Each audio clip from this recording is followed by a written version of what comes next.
Hello, I'm Justin Fursov, and this is the freeRTOS Blinky project. So let me just demonstrate.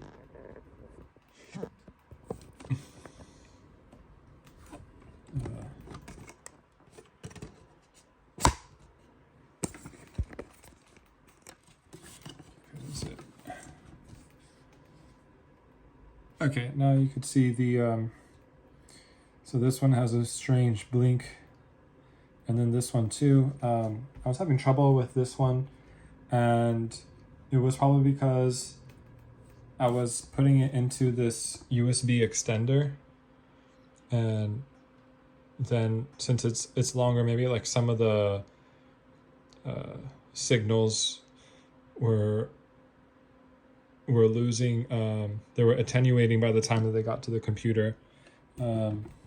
So for that reason, it wasn't able to detect it. So that was actually the problem. I know I talked to you in class about that.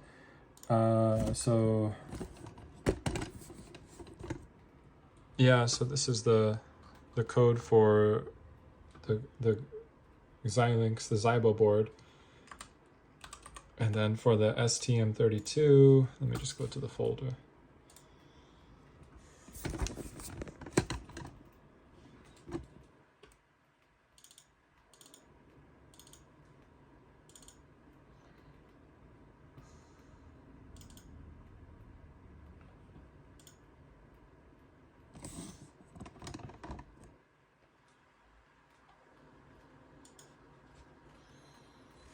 Okay.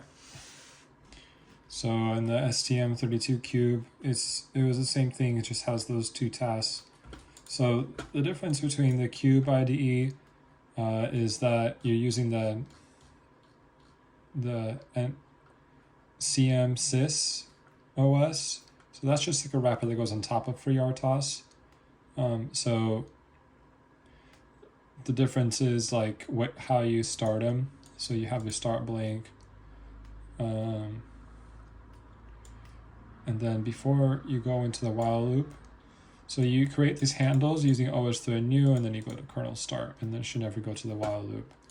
Whereas in the Xilinx one, you create the statics up here, and you create the blink handles, and when you do an X task create for each task. So you have the function, the name of the task, and then the stack allocated to it, and then the priority. So this one is idle priority +1, and then this one is secondary priority. And then you vtask start scheduler. And then here is the for loop, which will never be called. And then same thing here is your definitions.